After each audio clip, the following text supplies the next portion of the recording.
welcome back, my fellow truthers. This is The Main Conspiracy, and I'm Jeremy, and I have a treat for you today. A video I want to show you that I edited down to about 20 minutes because I can't show the whole damn thing, although I want to. But that'll leave copyright problems, so I ain't fucking around with that. But I took the main points. This man's one of my personal heroes. He wasn't afraid to tell the truth. He didn't back down. He stood for what he believed. And they killed him for it.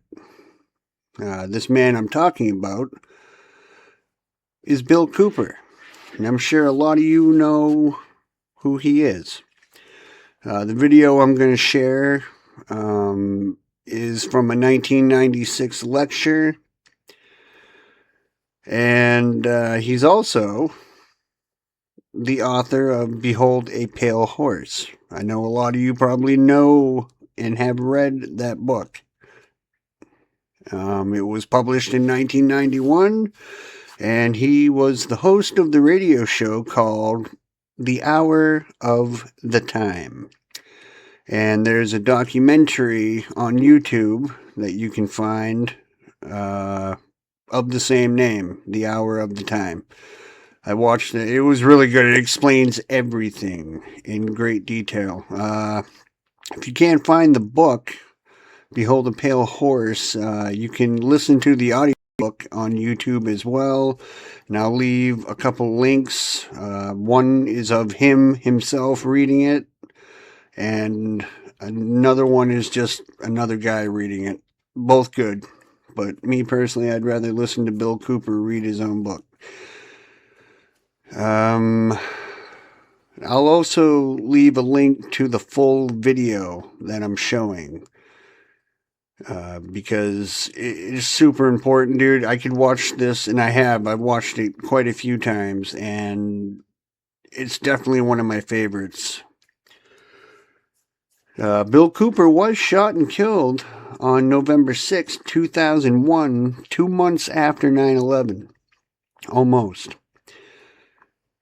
And it was during a shootout with Apache County Sheriff's deputies at his home in Eagar, Arizona. It was all fabricated. You'll see. Watch the documentary. I'll leave a link to that, too. I'll leave a link to all this shit so you can, if you don't know who this man is, get to know who this man is.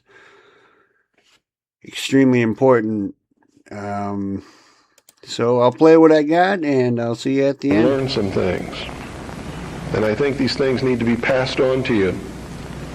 And I think you need to start examining yourself, your agenda, your mission. Who are you? What are you about? What do you believe about America? Is it true? Are you helping to divide us more? Or are you helping to bring us together? Do you really understand what this country is all about? Now, I know this is going to make some of you angry. That's okay. I know that it's going to open some doors for some of you. I hope that it'll bring us all a little bit closer together. And I hope that everybody, once you've examined your own particular agenda, will try to make it fit better into what we should really be doing. And I'm going to start off way back in history, folks, because that's really where it began. I'm talking about from the time when you can see that man emerged on the historical scale of this world and began to affect other species and the world that we live in, and himself, by perfecting the ability to think. First original thought. See, there used to be a time in history when man was just like all the other animals. He didn't think. He didn't know good from evil. He existed and lived by instinct just like the other animals did. If you want to believe the record that we can look back and see written in stone. Okay? If you want to believe that there were creatures that ultimately became this thinking man that you see standing up here in front of you and sitting out there amongst you, didn't have this ability. Now, if you doubt that, read Genesis in the Bible and you'll see that it's confirmed there. Wasn't there a time when Adam and Eve lived in the Garden of Eden? They were not to think. They did not know good from evil.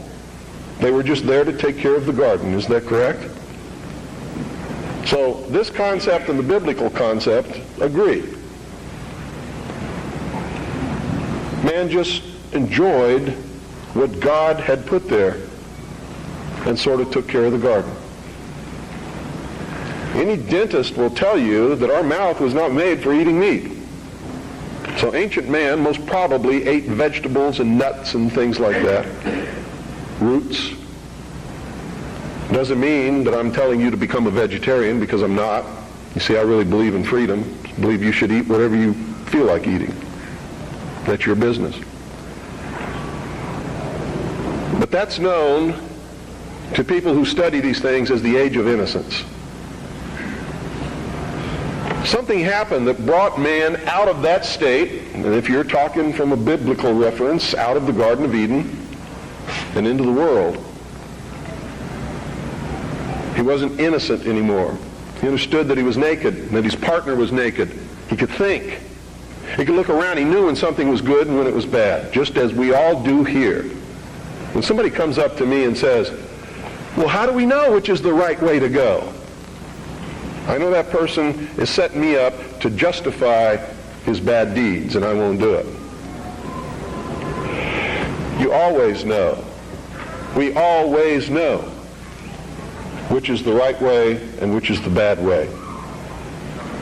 The bad way sometimes feels better, so we may choose that way and justify it by rationalization in order to make ourselves feel better about the bad that we did. In the mystery schools, they refer to this mystical time of coming out of the age of innocence as the Luciferian philosophy. I've tried to illuminate you with this for years on my radio broadcast. In the Bible or in the church, they talk about the fall of man. Same thing. There's only one difference between the Luciferian philosophy and the fall of man, is that those who talk about the fall of man believe in God, whether or not they believe in a Savior. They believe in God. The ones who believe in the Luciferian philosophy do not. Now here's how that works. In the Bible, we're told that Eve was tempted by Satan to eat of the fruit of the tree of knowledge of good and evil. God had commanded Adam and Eve not to eat of the fruit of that tree. If you do, ye will surely die. Isn't that the commandment? Lucifer, through his agent Satan, on the other hand, told Eve, God lied to you. He's holding back the fact that you too can become God. But first you have to eat of the fruit of this tree. And if you do, you will surely not die, but shall become as gods. Isn't that true? So, on the religious aspect, we see that as the fall of man because man disobeyed God. We see that as the subjugation of the woman beneath man, where she had originally been the partner. Now she is subjugated beneath man because she was the agent of man's downfall. Is that correct? Now, I'm not talking right or wrong. I'm not trying to insult anybody in here. I'm just telling you what we're taught so that we all understand what we're talking about, because that's most important. If you understand something differently than what I'm trying to impart to you up here, and we don't have the same definition, we're not going to understand each other, are we? The mysteries, on the other hand, look at this in a different light. Here's their story. It's a metaphor. They don't believe that there ever was a God, or that there ever is a God. aside from man himself. And man has not reached that state yet, but can, and this is what they teach in the lodges, that if you perfect yourself as the temple of the God within and become Christed, you've all heard this in the New Age movement, you too can become God. Here's the way they look at it. Here's their metaphor for the end of innocence. Adam and Eve were held prisoner in the Garden of Eden by an unjust, cruel, and vindictive God.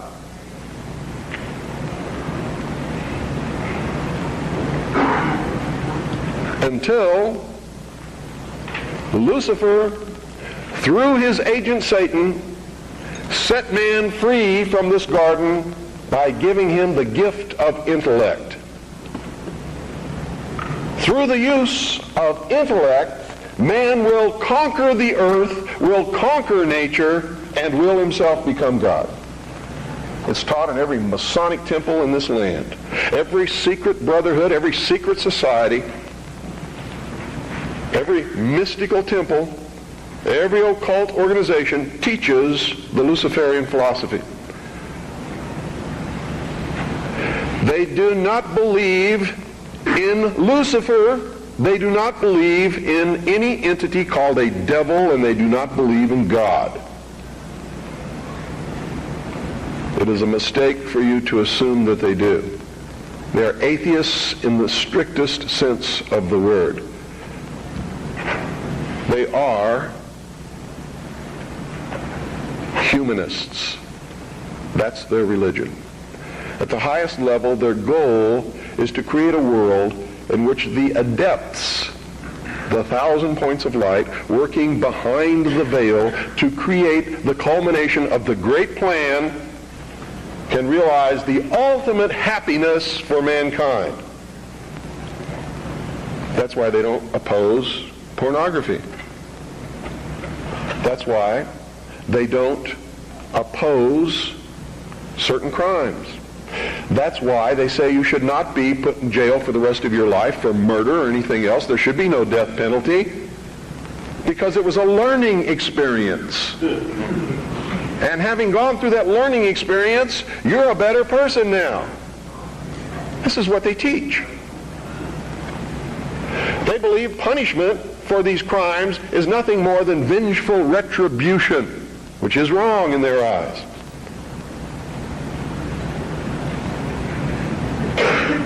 So these are really the two philosophies that we have competing with each other in the world today. The moment the people in this country cease to be dangerous men, it's going to be the day we cease to have a country. Their whole goal with this philosophy is to teach all men and women that the only end of life is to seek the utmost pleasure and happiness that you can get out of it, because when you die, there's nothing else. That's what they teach. That's what they want you to be. They don't want laws against sexual promiscuity. That's why they don't want families. That's why they don't want marriage. That's why they encourage homosexuality. There's a method to their madness. There's really not much method to yours, because you're operating from a place of ignorance. And until you change that, you're going to be bumbling around, bumping into each other, saying and doing the wrong things, not understanding the nature of your enemy. And if you don't understand the nature of your enemy and the weapons they use, you cannot fight that enemy. You can't fight the battle. You shouldn't even be on the battlefield. That's why you're losing the war. And don't tell me you're not, because I'm in a place of great knowledge about who's winning and who's losing this war. And I can assure you, you're losing the war. Doesn't mean it can't be turned around. But it'll never be turned around until you learn what you need to know. You don't even recognize half the weapons that they use against you. And some of them seem so insignificant that you don't even try.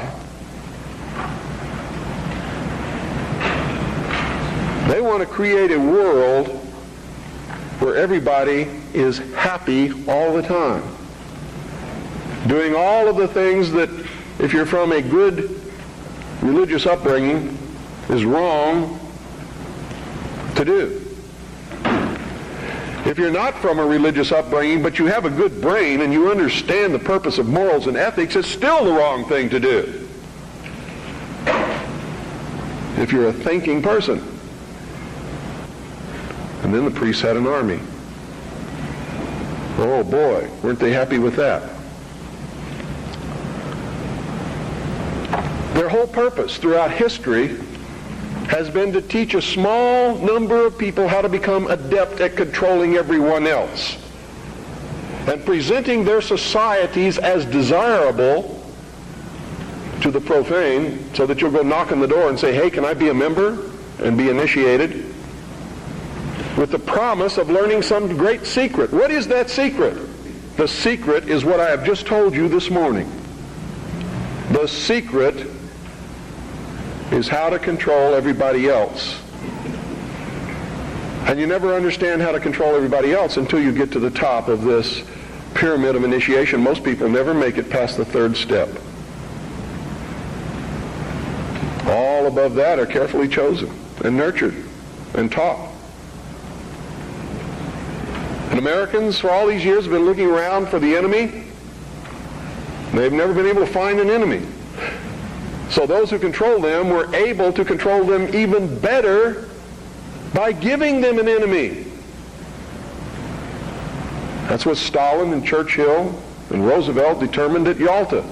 Who was going to be the enemy post-war? Turned out to be Stalin. And there was going to be this phony Cold War so that the population would never discover the real enemy. And I'm talking about the population of the Soviet Union as well as the rest of the world. You see, the enemy has always been here. It's your uncle, your aunt, your father, your mother, your brother, your sister, your nephew, your nieces, who belong to the fraternal orders collectively known as the mysteries. The very highest degrees of which, combined together, make up a secret order known as the Illuminati. Their goal is to destroy all existing religions save theirs, all existing governments save theirs, and shackle the mob in a system of eternal oppressive debt chained to a computer for the rest of their life, and a propagandized world to make them believe that they are happy in this system. Now, do you think they're succeeding? Yes. Haven't I described to you just now exactly what is going on in the world today? Yes, they're succeeding. They're succeeding because the American people don't understand their enemy. They don't even know what's happening. People were extolling the virtues of Pat Buchanan and actually considering voting for that man for president, and he sent them all a postcard. And on the front of that postcard, he identified himself as a high priest of the mysteries. Because on the front of his Christmas cards that he sent to all of his followers was the penis of Osiris, the phallus, the obelisk, with a nice red bow tied around the base which represented the testes. You know what he was saying to you? Are there any children in here? He was saying, he was laughing at you. And so was every other member of the Illuminati.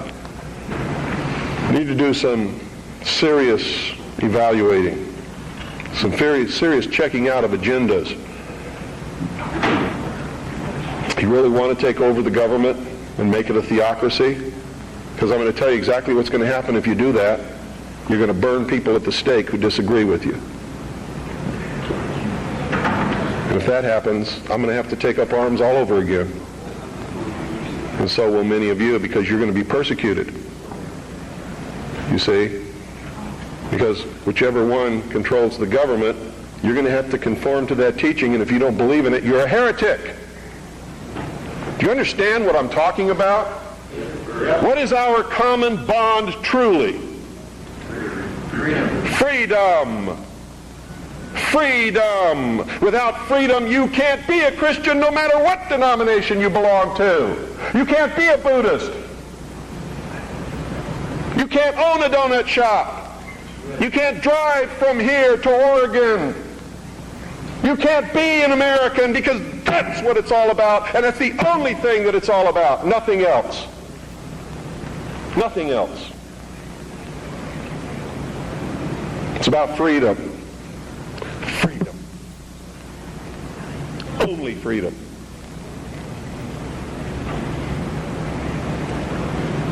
It means you have to let other people be free, even if they disagree with you. This country's about freedom. Because only with freedom can you have all of the other things that everybody professes that they want. It's the only way it can be done. I hear all kinds of misconceptions and misstatements.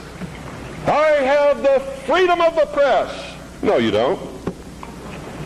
No, you don't. The man who owns the press has the freedom of the press. And he can say in his press whatever he wants, but you can't. That's why I get angry with Americans when they say, the Jews control the press. Who sold it to them? How'd they get it?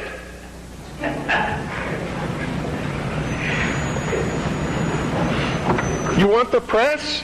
Start a press. You want to be on the radio? Do it. But stop whining.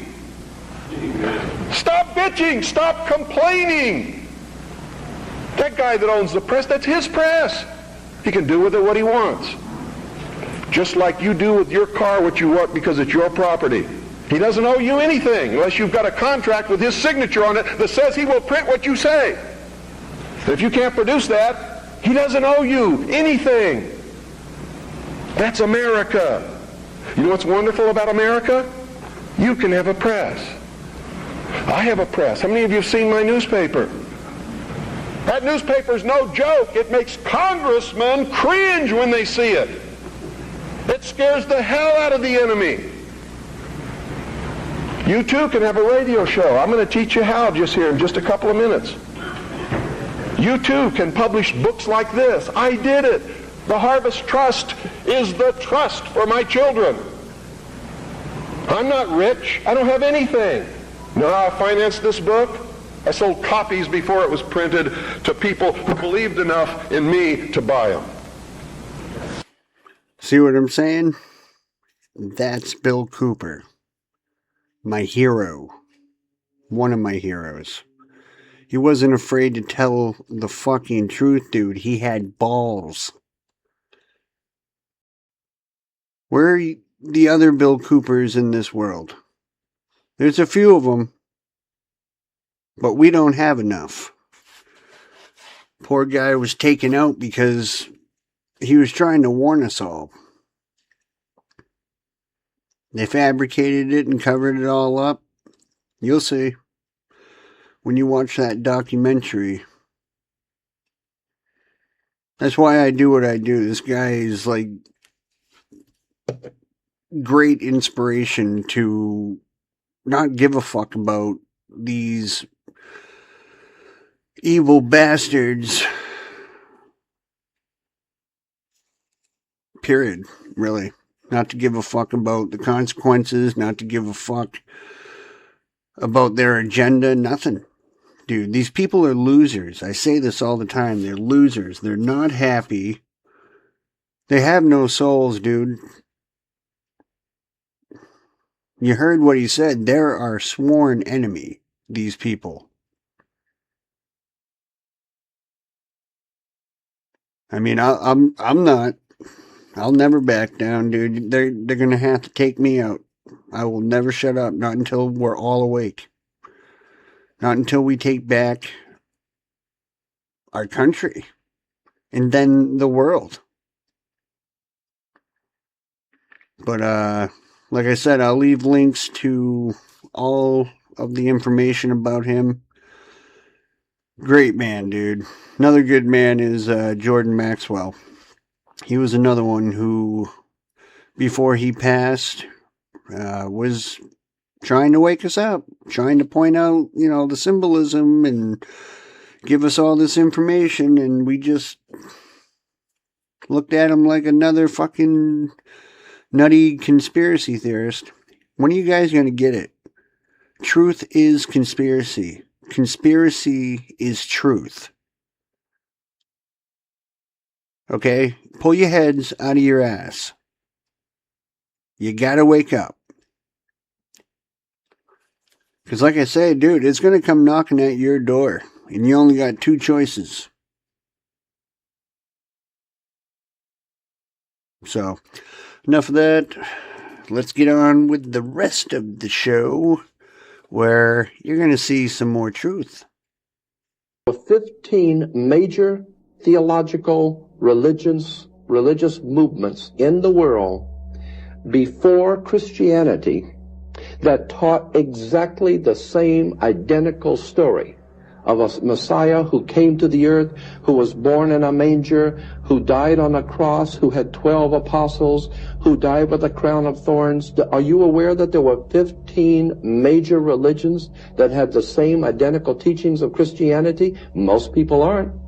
And I'm very suspect of a 16th religion, which is copied off of 15 previous religions, and I am told that this one is the truth. I become very suspect. Of course, God's son, S-U-N, the Egyptians said had an evil brother. He was the prince of darkness. And he came out at night to rule the world. When God's son died and went away, the world was in the hands of the prince of darkness. And his name was Set. And he came out at sunset. The Egyptians said that newborn sun that came up every morning, his name was Horus. In Easter, we have Easter sunrise services, Horus Horizon. That's where we get the word horizon. I'm saying that there are 15 major religions in the world before Christianity that have taught the same thing. It is a very ancient, old story. That's why the Bible's called the greatest story ever told. Fifth, and this will be my last video on the gate program. A lot of you wanted to know about the rules and the creatures, so this is what I know.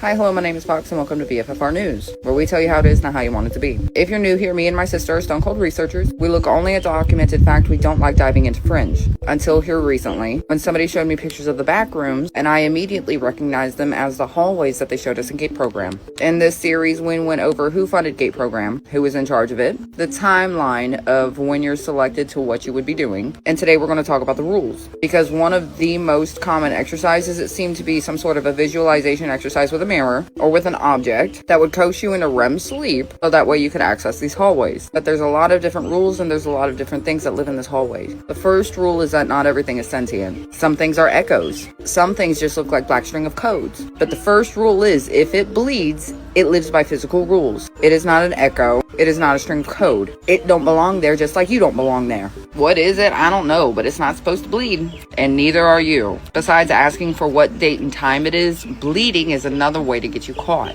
Because code doesn't bleed. Fox, what do you mean by code? I mean that if you go to these back rooms, there are creatures that look like black swirly rings of code. No idea what they are. They don't bleed. They get your ass, you fucked though. Each back room has a doorman, and the doorman's gonna look like you. The doorman's like the sheriff. You don't want to be caught by the doorman, and if you are, you better be fucking polite. You don't eat anything in there. You don't drink anything in there. You don't make any fucking deals. If something is trying to make you a deal, that means it bleeds, and it doesn't belong there. Because things that actually belong there are going to try and get you out, not try and trap you in. There's things with impossibly long arms and limbs in this grayish looking fuck-ass skin color. They're guardians. They look scary, but they're not gonna hurt you. It'll drag you out kicking and screaming, but it ain't gonna hurt you. There's things that look like bug people. And then there's things that just look like shards. Like, they're humanescent, but they look like they're made of shards. Like the people from Mirror Mask almost, but not. If you go in there and you feel the need to speak, ask when the next render is. Pretend like you belong there. Why is it in computer lingo? I don't fucking know. I remember this shit from a child, and I did not know shit dick or fuck about computers as a child. But I know they went by fairy rules, and I know a lot of the creatures sound exactly like Celtic folklore. But they're not. It's like it's one big simulation.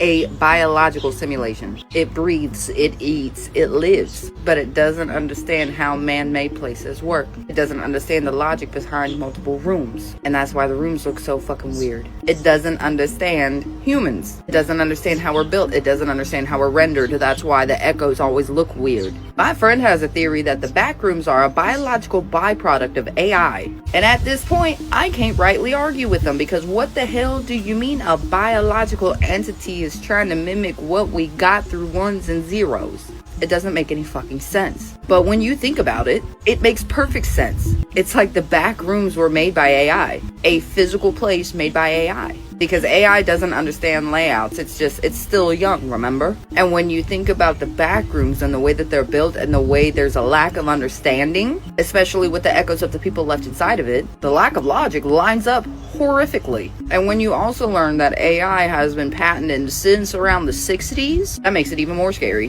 When you learn that the speech to skull bullshit has been around longer since the 2000s, like, it's super scary. Because these motherfuckers could essentially build an entire virtual world using y'all as guinea pigs. Creep on in, on in, on in.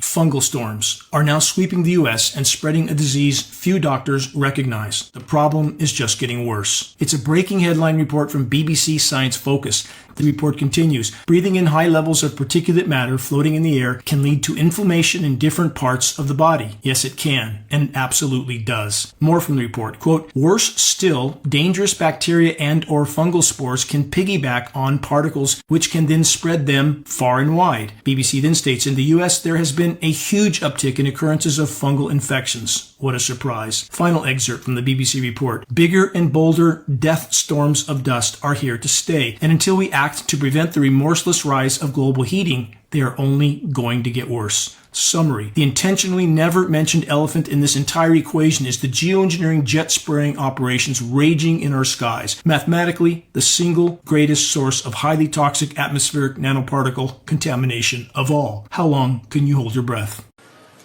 And it's important to remember that happiness comes and goes. It is so fleeting. But the joy of the Lord withstands all.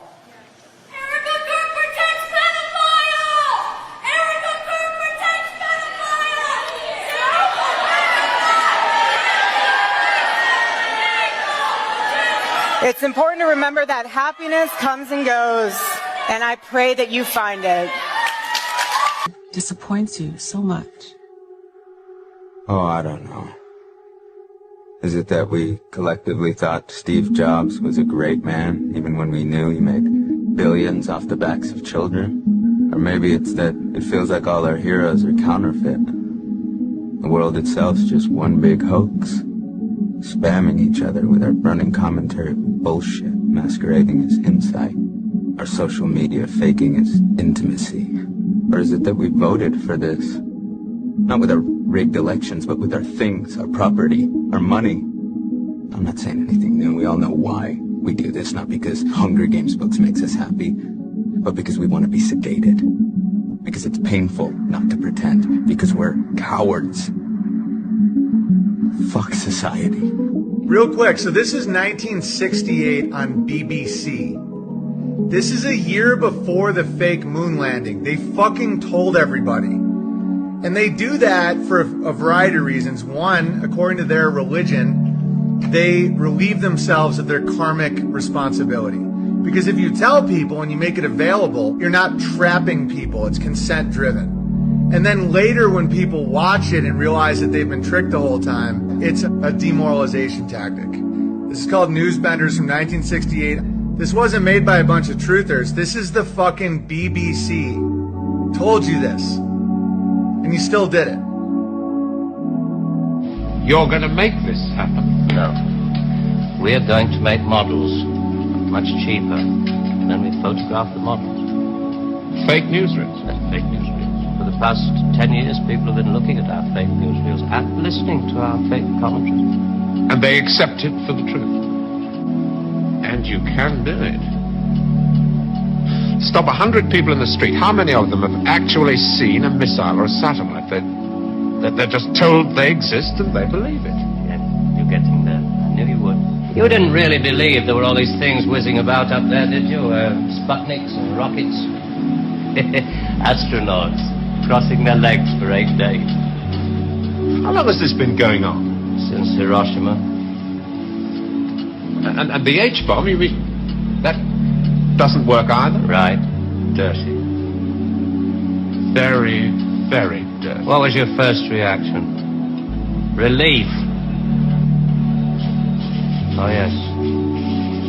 Yes, it has to be relief. You say you can put out what pictures you like on television. Doesn't anybody try to stop you? No, nobody wants to. 99.386% of the population wouldn't believe this conversation. And the rest are working for us. And they're the top minds, the really responsible people. Scare an ostrich, buries its head in the sand. You scare a hedgehog, it rolls itself up into a ball. When a woman's frightened, she goes out and buys herself a hat.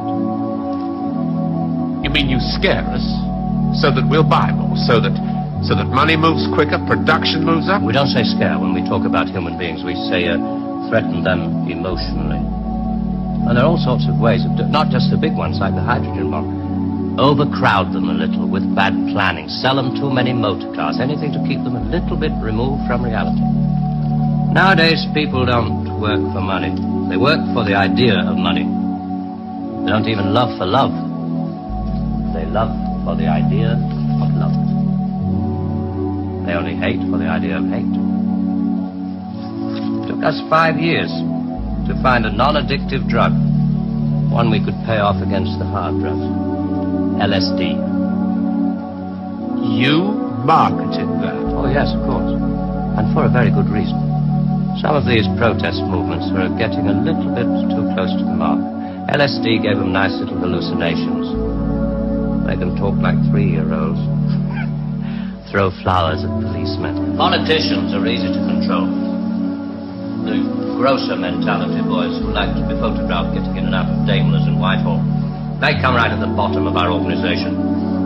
A few rungs up the ladder, there are the people in the top secret factories. Just those in a position to know they're making weapons that don't really work. There must come a time when somebody wants to use one of those weapons. I mean, somebody is standing there with a finger on the button. Well, that's the beauty of it. Nobody presses the button. Just who the hell are you?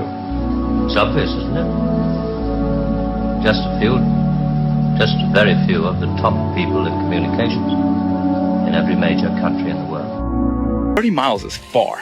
So from our ship, we can track on our we have like a missile projectile. It's like a radar, but it's a little bit different. It's specifically designed to track the missiles. You actually input the coordinates, latitude and longitude of where you want the missile to strike. Really, really high precision accuracy. I mean, really accurate.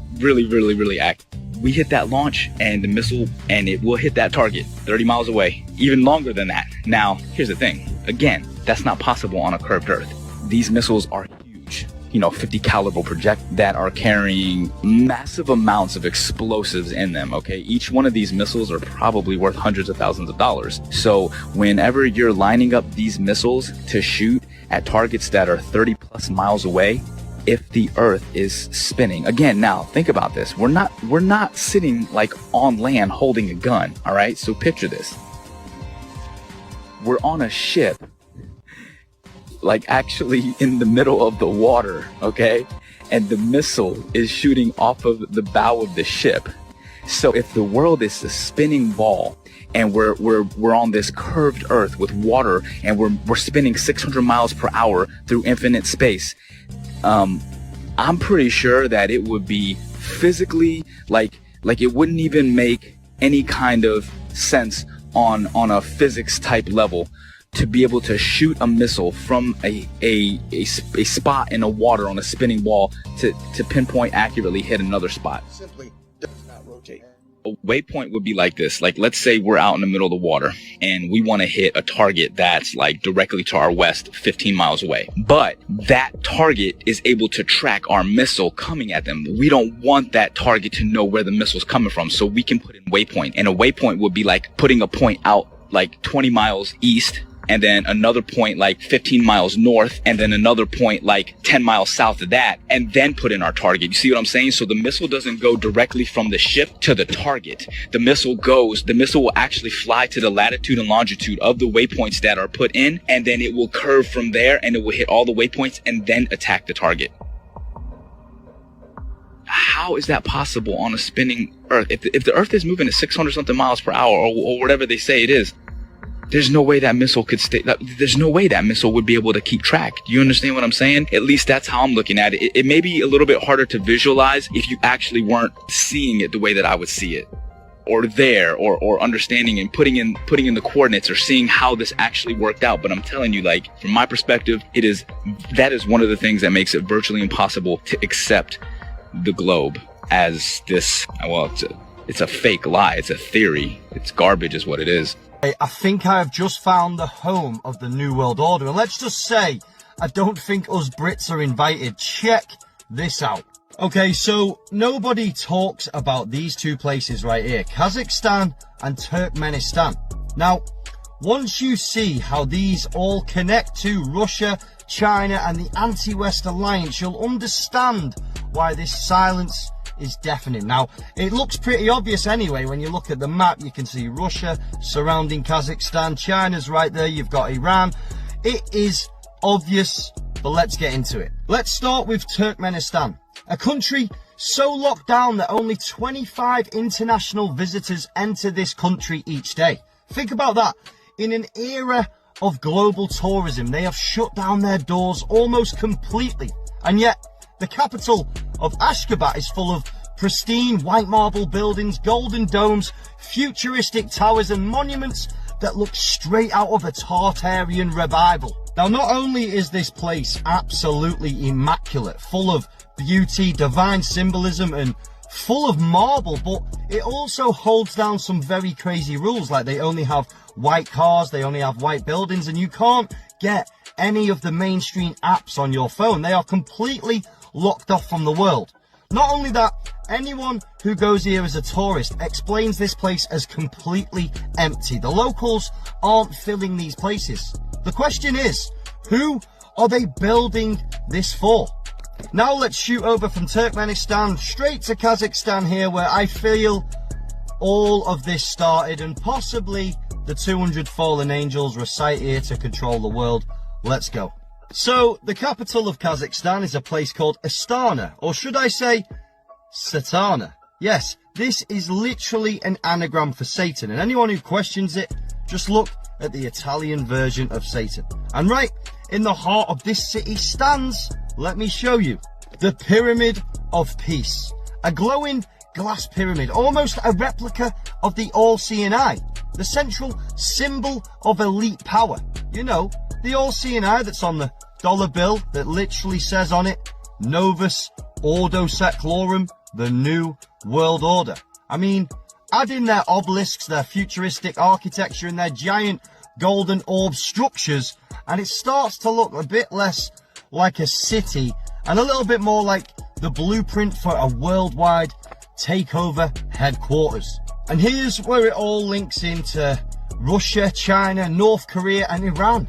All the so-called anti-West powers are circling together right now, whilst the West obsesses over celebrity gossip and TikTok dances and migrants. You know, these nations are quietly building the infrastructure of the New World Order in plain sight.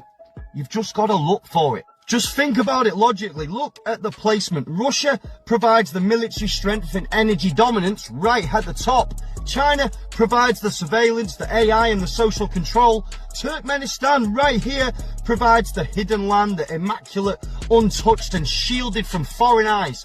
Kazakhstan provides all the symbolism, the start of the New World Order, the takeover of the world from the fallen angels, the reciting of the fallen angels, the all-seeing eye, the capital of the future. And all of this sits in Central Asia, the heart of the ancient Silk Road, the very land that empires have fought for across history. So ask yourself, is this really a coincidence that these places are so wealthy, so controlled and yet so empty of regular people? Or are we watching the rise of the last great capital of the New World Order? Because if Tartaria once stood as a worldwide power erased from our history, maybe what we're seeing is its resurrection, but this time controlled by the elites who know exactly how to hide it from you. The West is distracted, but out there in Ashgabat and Astana, the game is already being played. And when it's time to flip the switch, don't be surprised if the center of the world power doesn't come from New York or London, but from the shining marble cities that nobody ever told you about. But obviously, for the sensory reasons, this was just for entertainment, and I'm as fictional as a dinosaur, baby. Knights Templars had one of the largest fleets in the world. Did you know that one of their symbols is the skull and bones? Did you know that on every grave of the Knights Templars in Europe is the skull and bones? Did you know that when the Templars were destroyed by the Pope and the King of France, the entire fleet escaped and became the pirates? Didn't you ever wonder why the pirates were called the Brotherhood? Didn't you ever wonder why they could all sail into the same port and never fight against each other? Didn't you ever wonder where the Templars' fleet went? Didn't you ever wonder where the skull and crossbones came from? Didn't you ever wonder why the Russell Trust at Yale University is called the Skull and Bones? George Bush is a member. He's a Knights Templar. And many other great men who have occupied high positions of this government. Their goal is revenge for the persecution of men of intellect and science throughout the Middle and Dark Ages by the church, by the kings and queens, by the governments, and by the ignorant mob.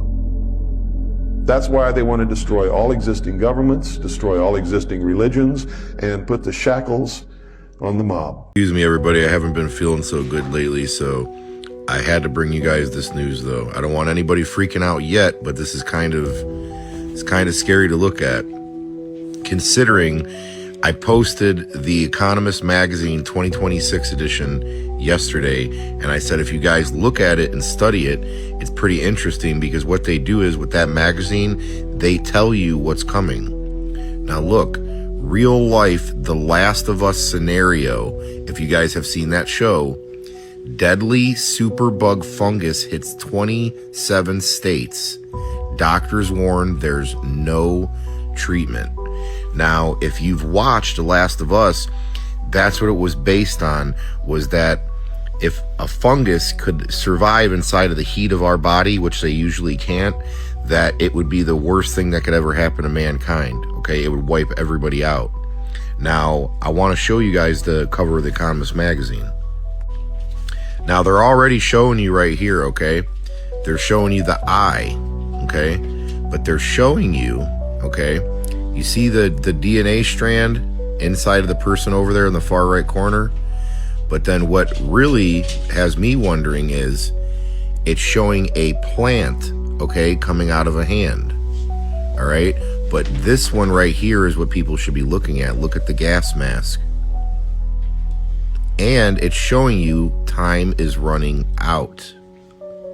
I'm telling you guys, I don't like that news that came in, but this whole cover, if you study it, does not look good. And they have to tell you, remember that. But like I said, we'll have to see what happens, but what we should always do is keep your eyes open. So here's the thing. NASA isn't a space agency. NASA is the World Intelligence Agency. Everyone reports to them. FBI, CIA, KGB, CCP, well, why would they lie about the shape of the Earth? What difference does it make? NASA was created right after Project High Jump when Admiral Byrd flew out in Antarctica. On the other side of the South Pole, he found land bigger than the United States, filled with resources. Look at that. From Middle America, he would be in where South Africa is or where Australia is. And another continent the size of the United States that no one has ever seen or set foot upon? What does that mean? What if he went from Middle America over what they call Antarctica and then found another continent out here? And that would destroy our whole worldview of reality. Now, what if there's other civilizations here? What if these are where the controllers of the world live? Okay? What if... I'm getting chills right now. Because the reality in your soul is going, yes, listen, right? Get rid of your programmed mind. People don't realize, well, Russia would have ratted us out and this and that. They're all in it together. Everything that you know is a lie. The United Nations map, Flat Earth map. International Maritime Organization, Flat Earth map. World Meteorological Organization, Flat Earth map. International Civil Aviation Organization. These are the things that control the world. Why do they all have Flat Earth maps? Well, I don't know. Artistically, maybe they couldn't. Artistically? Is that your explanation? Now let me ask you a question. If this is where we live, would you call this the... My name is Doug Seavey. I live at 3392 64th Street, Palo, Iowa. I've called the mayor and suggested that I get put on some kind of a committee because I'm Palo's resident expert. I build data centers. I own data centers. I built the first private data center in the state of Iowa, and everything that Google is telling you is BS.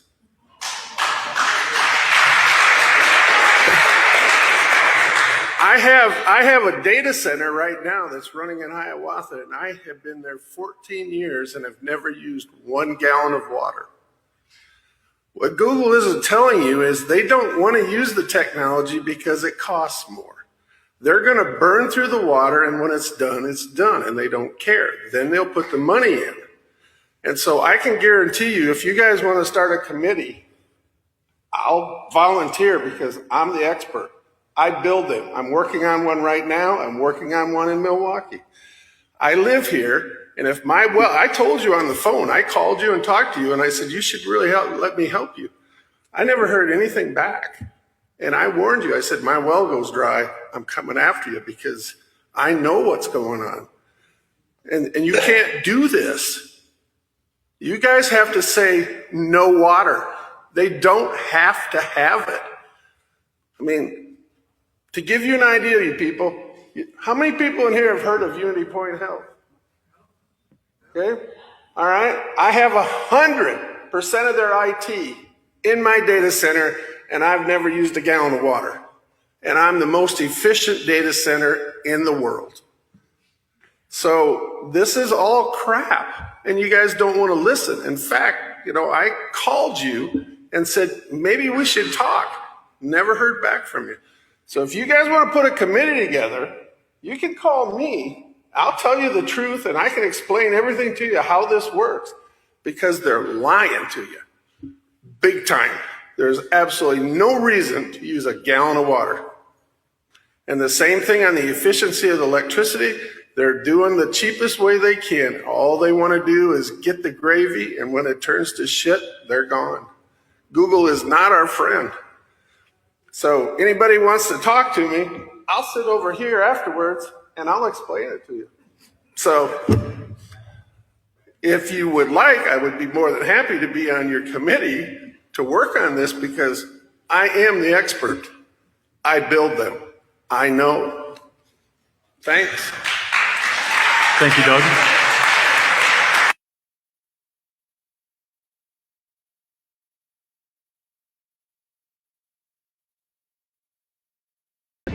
I get it. Yellow top Coca-Colas have cane sugar because they're kosher for Passover, and corn syrup is not kosher for Passover. So the more you know. These are super expensive, but some people just want them because it's with cane sugar. I get it. Yellow top Coca-Colas have cane sugar because they're kosher for Passover, and corn syrup is not kosher for Passover. So the more you know. These are super expensive, but some people just want them because it's with cane sugar. Evil backwards spells live, and devil backwards spells lived. Must just be a coincidence. Did you know that the first ever Apple device sold for $666.66? Must just be a coincidence. Did you know that Santa, the big red guy that comes down the chimney and makes children very greedy, if you change 2 letters, you can spell Satan? Must just be a coincidence. Did you know that the organisation that's spraying these in the skies is called Stratospheric Aerosol Transport and Nucleation, which is an acronym for Satan? If you take the first letter of every word, it spells Satan. Must just be a coincidence. Did you know that government in Latin is gubernare mentis, which means to govern your mind, to mind control? Must just be a coincidence. Did you know that Isaac Newton thought of the gravitational theory in the year of 1666? Must just be a coincidence. It might leave you questioning everything. The world's most powerful nations, who can't seem to agree on much, have somehow managed to unite over one thing: Antarctica. In 1959, they signed the Antarctic Treaty, and it's been unbroken ever since. Think about that. No land claims, no resource wars, no disputes, just complete cooperation. Suspicious yet? Here's where it gets stranger. Antarctica is essentially off limits. You can't just pack your bags and decide to explore it. Any visit must be scientifically approved and is tightly monitored. No free roaming, no casual expeditions, no exceptions. But why? What's so critical about a frozen, uninhabited continent that it needs this level of restriction? Now, consider this. Antarctica is vast, remote, and one of the least explored places on Earth. Despite that, it's locked down tighter than a vault. You can't freely fly over it, and sailing to its edges is practically impossible. Yet for over 60 years, no country has broken the treaty. Even in a world where nations are constantly clashing over territory and resources, Antarctica remains untouched.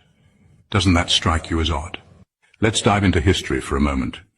Captain James Cook, one of the greatest explorers of his era, attempted to circumnavigate Antarctica 3 times. He traveled an estimated 60,000 miles along the icy perimeter, only to encounter an endless wall of ice, towering and impenetrable, stretching as far as the eye could see. No openings, no pathways through, just an unyielding barrier. If the Earth were flat, this would make perfect sense. That ice wall could be the ultimate boundary, holding everything in and keeping us from venturing beyond. But here's the real question. What's on the other side? Is there more land? An uncharted world? Or could it simply be the edge of everything we know? Now, let's think about the ice wall again. If the Earth is flat, it acts as the perfect enclosure, preventing ships and planes from wandering too far. And the fact that no one is allowed to cross it? That's a layer of secrecy that raises some serious questions. What are they protecting? Is it just frozen wilderness, or is there something far more significant beyond the ice? Whatever the answer is, it's clear that the truth about Antarctica is wrapped in secrecy. And the more you think about it, the more it feels like we're being kept from something much bigger. Here's a flat Earth proof that might leave you questioning everything. The kill switch in your Tesla. Everyone can feel it. You can feel it right now. That's the wild thing, is this is a unified. We, the American people, are chosen. You can feel it in your heart. You can feel it in your soul that something must be done. This is that something. This is that calling. This is that unifying. The whole world is watching and depending upon the American people right now to know what a Second Amendment is. This is why the American people must show the world why America is our great country. The united people against foreign and domestic. Remember your oath, men. Remember your oath. Tommy, these are some domestic enemies. My name is Commander Wolf, USF. I am proud to serve the American people.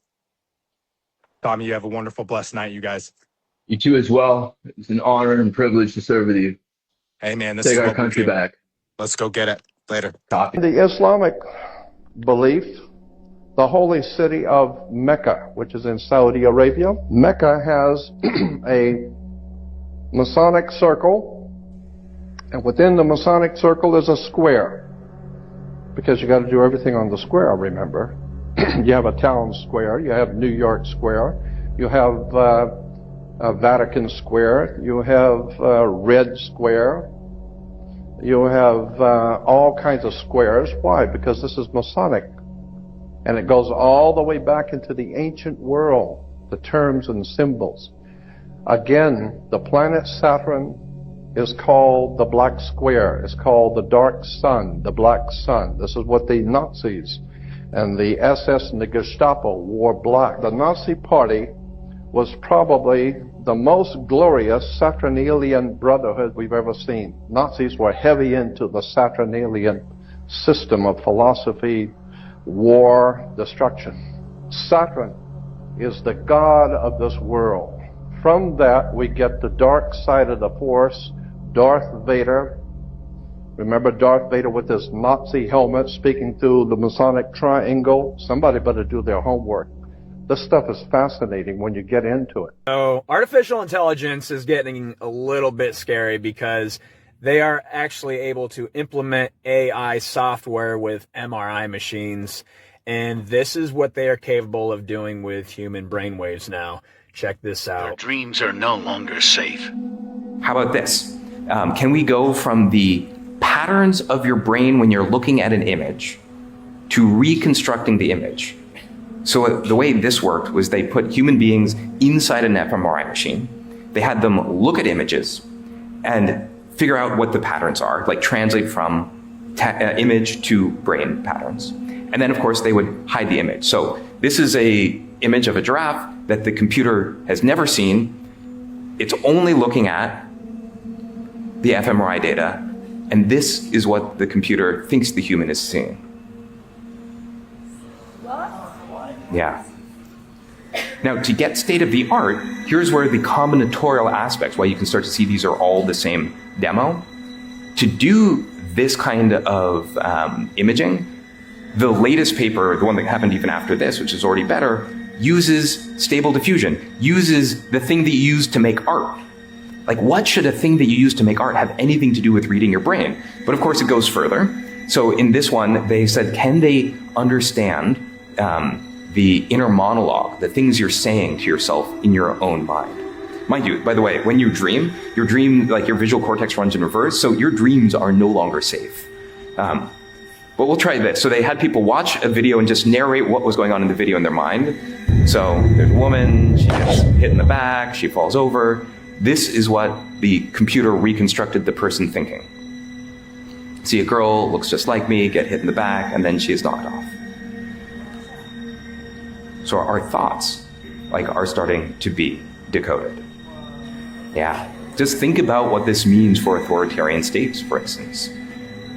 Or if you want to generate images that maximally activate your pleasure sensor, anything else. Okay, but let's keep going, right? To really get the sense of the combinatorics of this. How about, can we go from Wi-Fi radio signals, sort of like the Wi-Fi routers in your house, they're bouncing off radio signals that work sort of like sonar. Can you go from that to where human beings are to images? So what they did is they had, a camera looking at a space with people in it. That's sort of like coming in from one eye. The other eye is the radio signals, so sonar from the Wi-Fi router. And they just learned to predict, this is where the human beings are. Then they took away the camera. So all the AI had was the language of radio signals bouncing around a room. And this is what they're able to reconstruct. Real-time 3D pose estimation, right? So suddenly AI has turned every Wi-Fi router into a camera that can work in the dark, specially tuned for tracking living beings.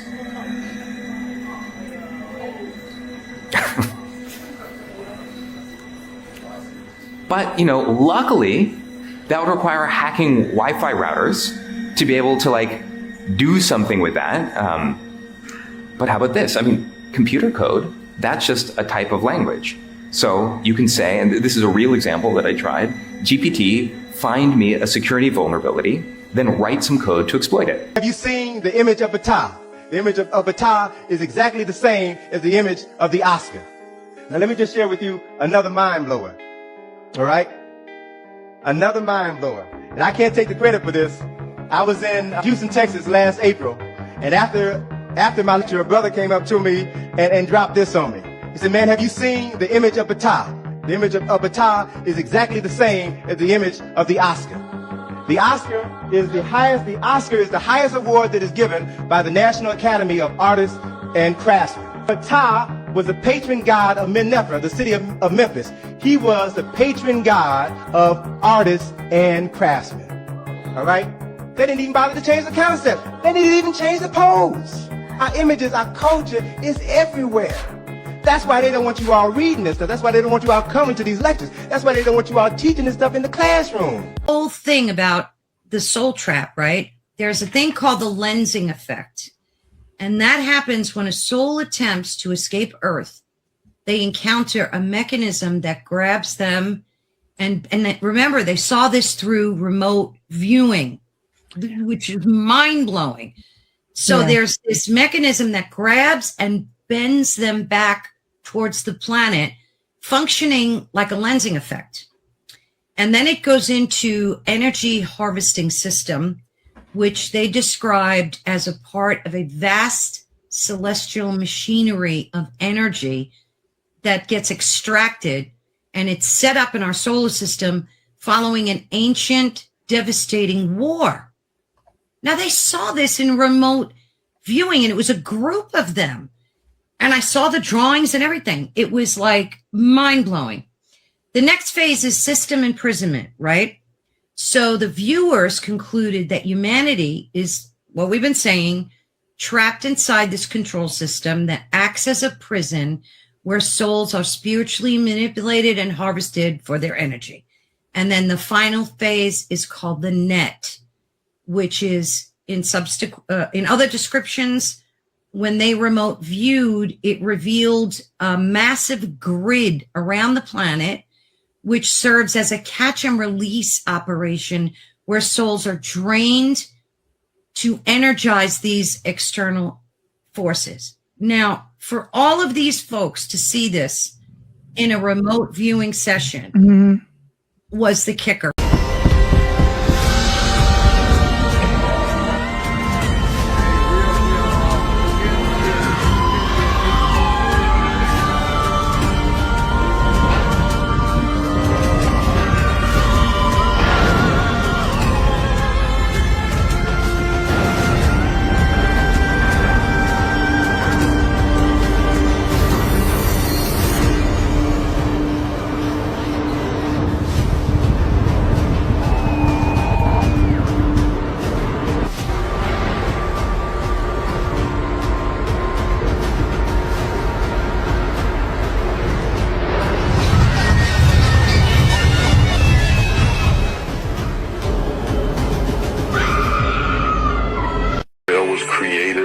Instrument to bring about the Battle of Armageddon and the fulfillment of prophecy, a war that will be so terrible, where nuclear weapons will be used, so that the American citizens and the other people in the world will get down on their knees and beg for no more war. And what is the answer to that? They're going to be told the only way we can guarantee no more war is if we destroy the sovereignty of nations and we come together as one humanity and government. Right. And I'm telling you, unless the American people wake up and stop it, starting in about 1996, the Battle of Armageddon will become a reality. He laid out the blueprint for everything we're seeing today. He knew why it had to happen, he knew who was behind the curtain, and he knew what we should expect next.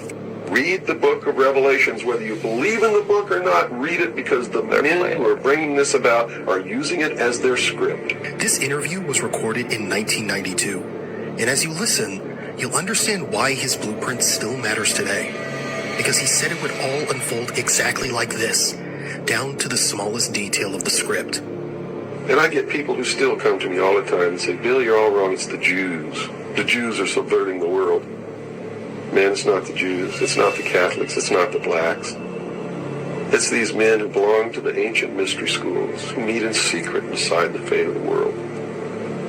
And they belong to all different races and all different nationalities and all different religions to the public point of view. But in secret, it's a different story. He claimed the fate of billions rests in the hands of a small group of people. And their strategy, he said, is simple.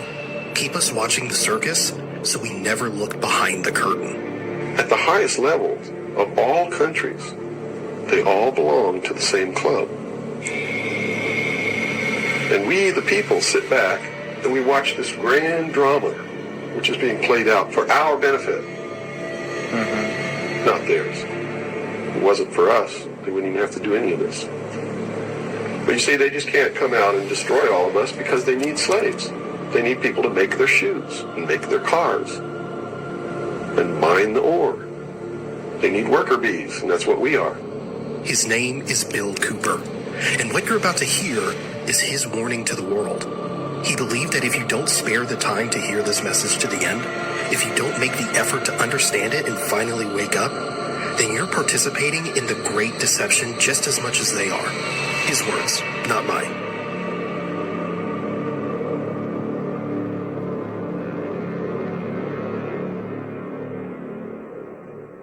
George Orwell was just like me.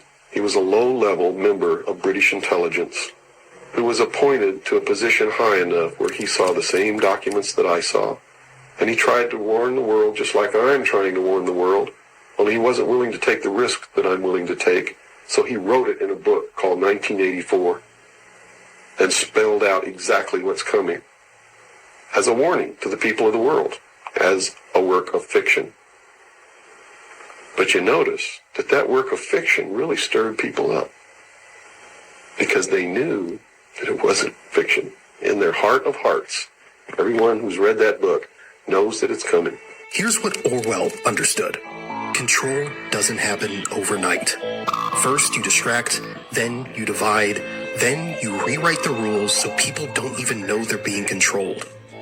1984 showed us the final destination, a world where nothing is true and everything is permitted except for those in power. For decades, that was just fiction. But now, more and more of the pieces are fitting together. The scenarios that were once ridiculed are beginning to look like the morning news. Why is it that you are here today, or how is it that you are here today and you're not, conveniently taken away and put in a padded cell somewhere so that you can't speak of these things? I can tell you this. I began to reveal information in 1976, and I was physically attacked on 2 occasions. My skull was caved in. That's what all these scars are here. On the second attack, I lost my leg. They visited me in the hospital. They had no intention of killing me. They were delivering a message to me. Shut up. And that was the message that came through loud and clear. And 2 men who identified themselves with identification cards who belonged to the Defense Investigative Service, which is really the Defense Intelligence Agency, asked me if I was going to shut up or they were going to have to do it right. And I told them, I said, you don't have to worry about me. I'm going to be a good little boy for the rest of my life, and I'm going to shut my mouth. Earth proof, and it's been hiding inside for over 150 years. The Suez Canal, one of the most important shipping routes in the world, is a 120-mile waterway connecting the Mediterranean Sea to the Red Sea. Every day, massive ships pass through it, carrying millions of tons of cargo. And here's the part nobody talks about. It's perfectly level from one end to the other. No curves, no slopes. Just a straight level stretch of water for over 100 miles. On a globe, this should be impossible. Earth supposedly curves downward at about 8 inches per mile squared. Over 120 miles, that's a drop of more than 9,500 feet. Almost 2 miles of curvature. That means if the canal followed the globe's surface, ships at one end would be nearly 2 miles lower than ships at the other. And yet engineers who built it in the 1800s never accounted for curvature. Not once. They didn't need to. They simply leveled it, and it worked. Globe defenders say, gravity pulls the water into a curve, but water can only curve around a shape if it's contained. A canal isn't a sealed container. Its surface is open, and water always finds its level, always. And here's what's even stranger. This isn't just the Suez. The Panama Canal, the Erie Canal, and, countless smaller waterways are all built level. None of their construction plans mention adjusting for curvature. You'd think if engineers knew they were building on a sphere, the blueprints would account for it. But they don't. Instead, they act like the Earth is exactly what they see and measure flat. You can see this for yourself without traveling.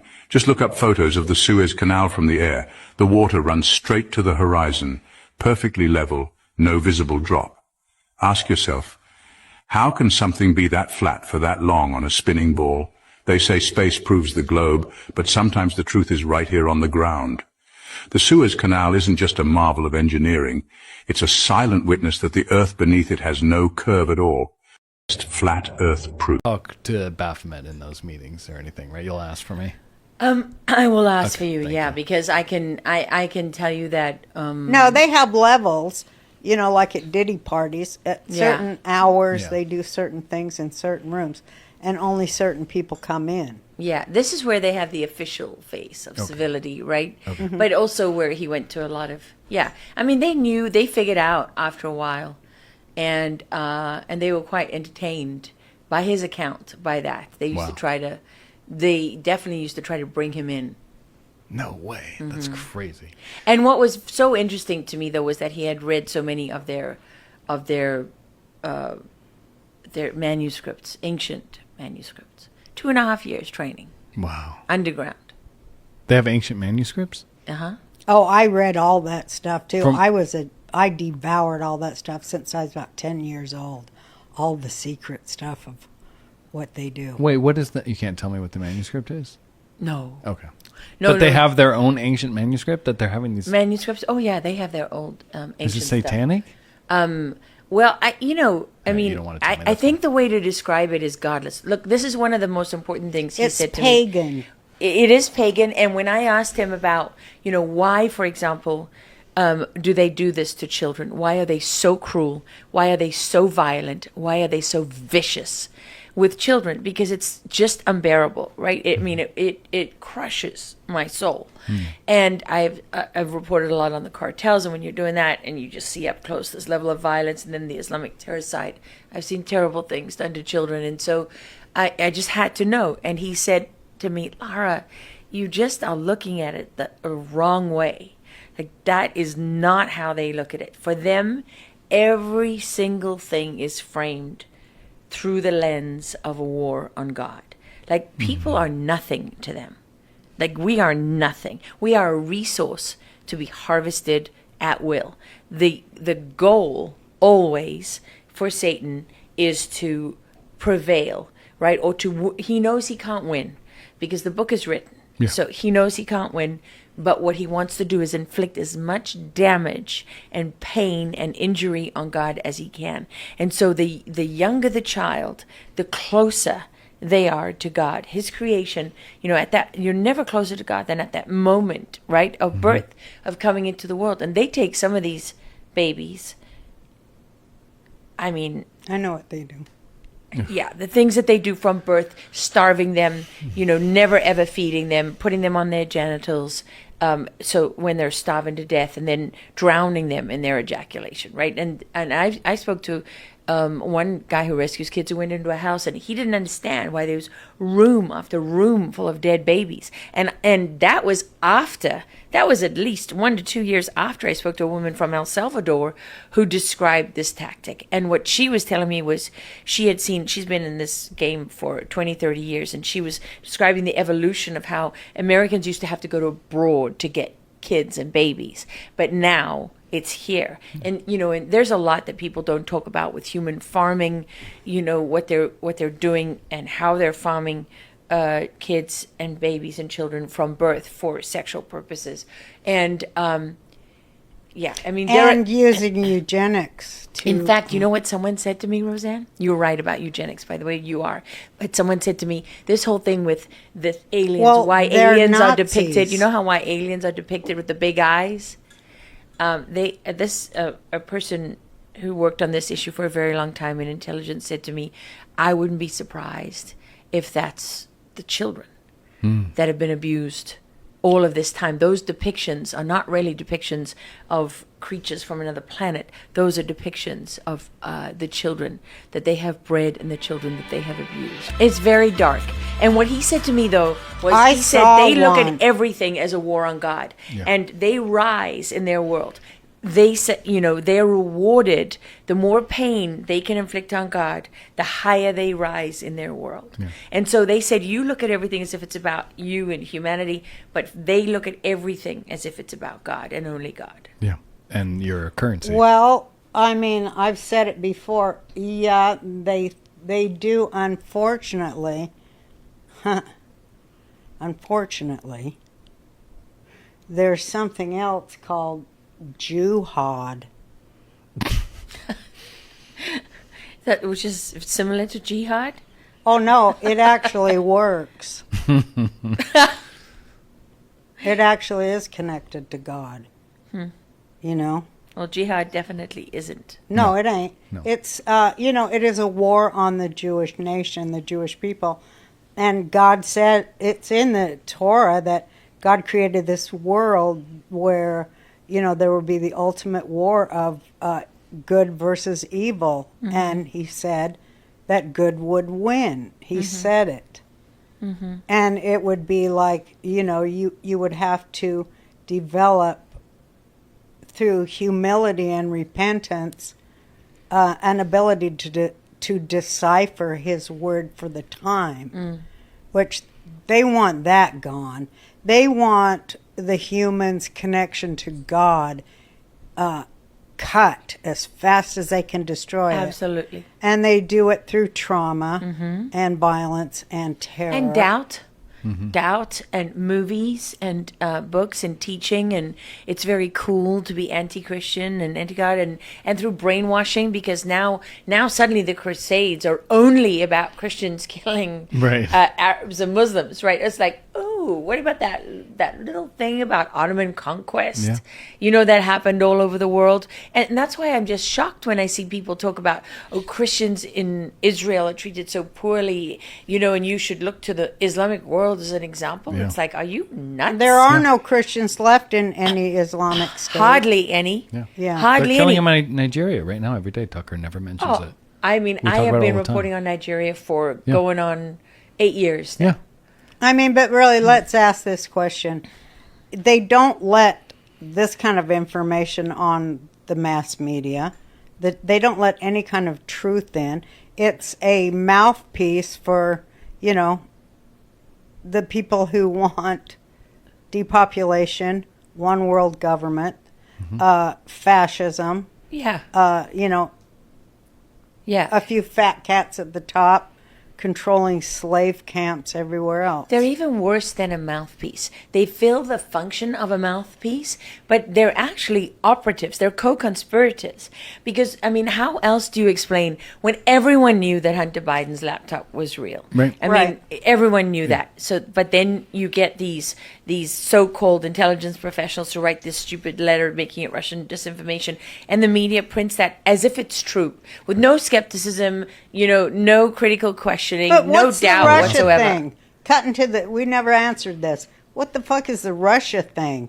Why are they all running over there to work for Putin? And they're KGB talking points against Israel.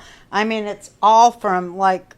Are you talking about Candace being there this week and Andrew I'm Tate? talking about all these people. The Podcastistine or Stan, whatever it's called. We heard it called that. Yeah, I mean, it's all KGB talking points about Israel, talking about occupation and imperialism.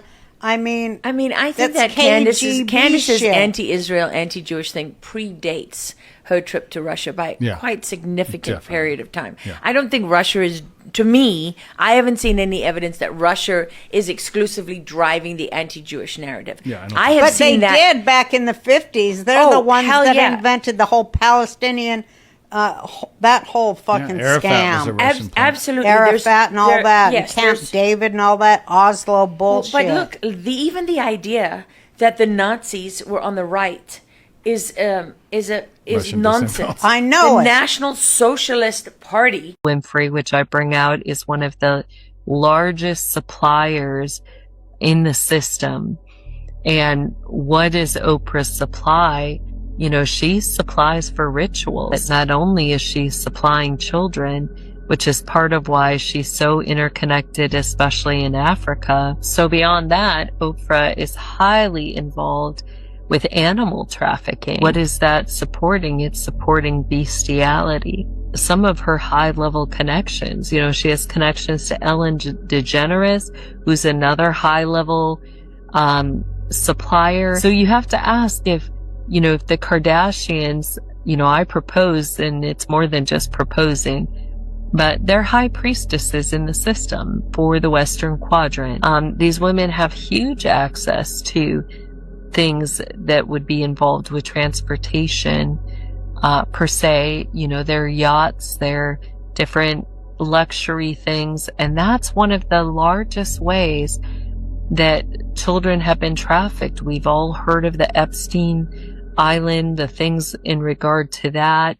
What if I told you, since everybody thinks I'm crazy and there's a lot of people out there who's trying to defeat everything, trying to steal my name and trying to imposter me because I'm the crazy one, but they all want to be me.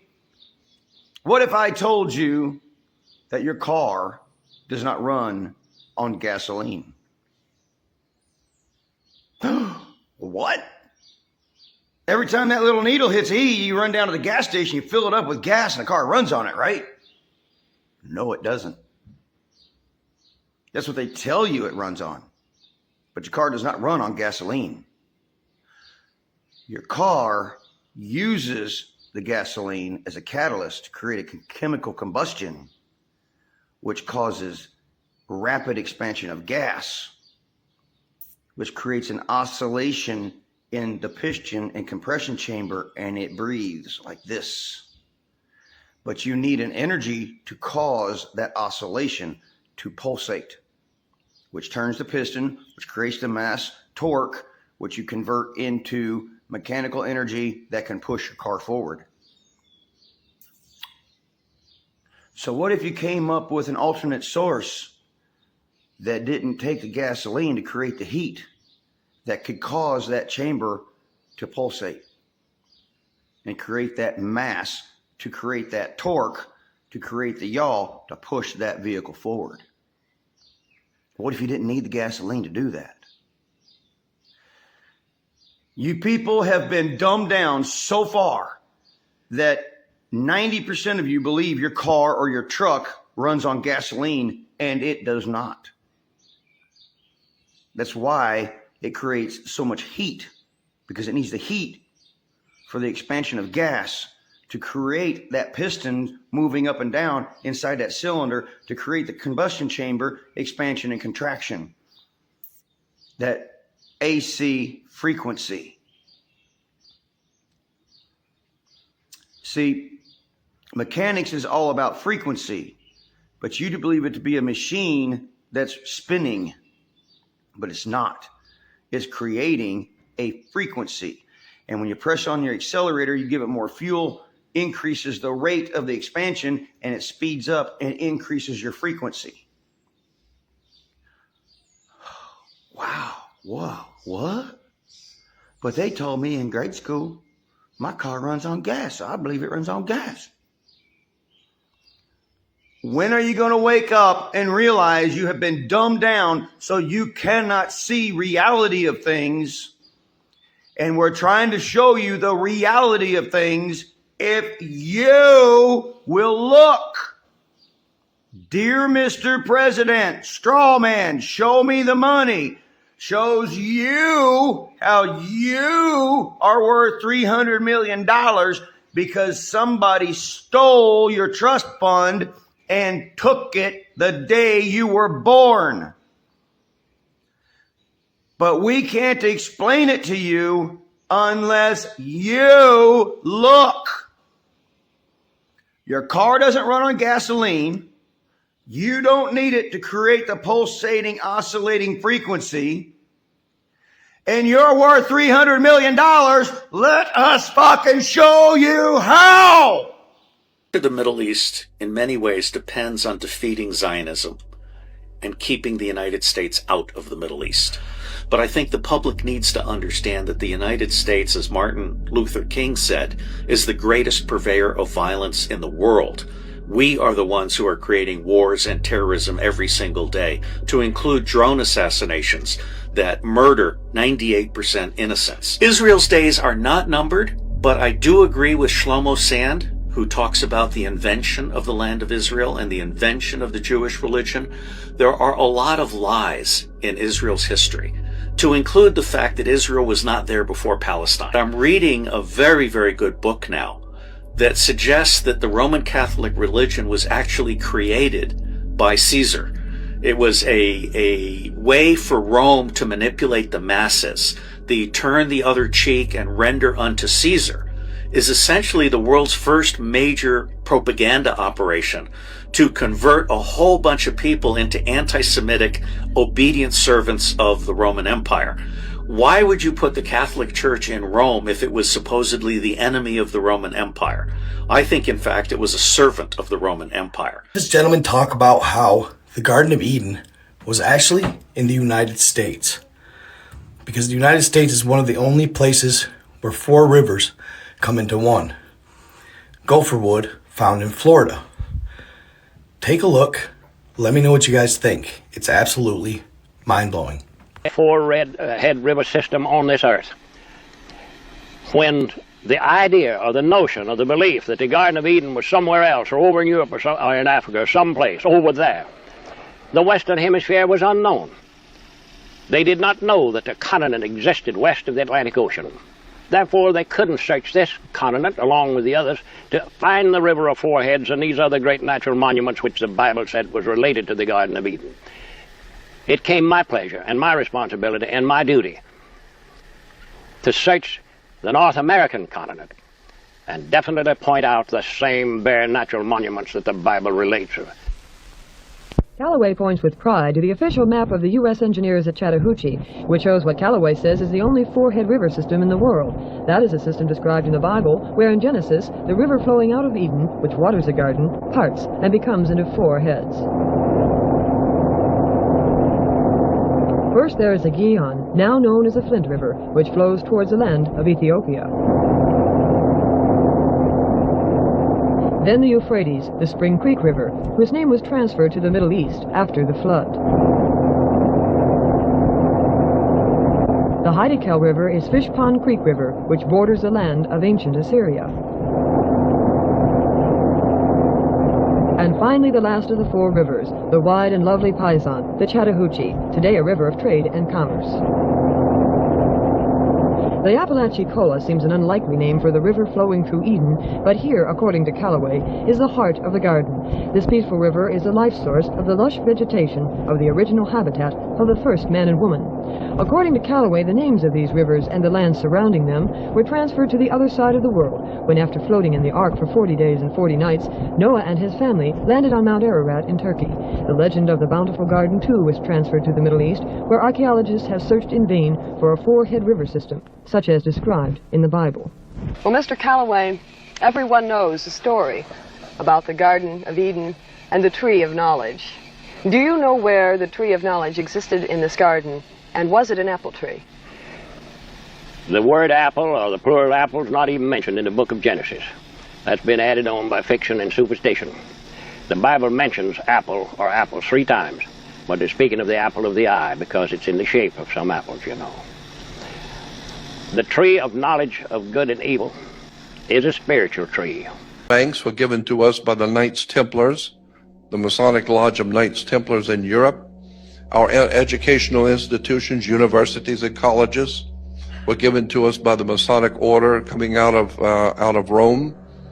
This is why the square martyr board is a Catholic symbol.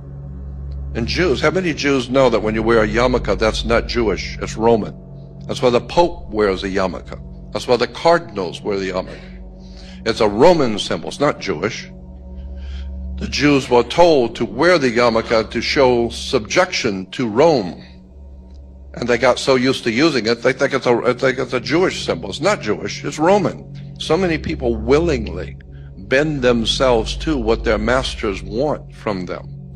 What your masters want is for you to be in compliance, for you to think what they have told you to think. The new movie Disclosure Day is coming out. Do you think that there's a connection between the movie and Project Bluebeam? Here's the raw truth. Yes, I do think there's a connection. Disclosure Day is a big-budget Spielberg film about sudden alien contact and how humanity reacts. It's coming at a very suspicious time, right in the middle of a coordinated wave of official UFO/UAP disclosure from governments, Pentagon reports, congressional hearings, and media.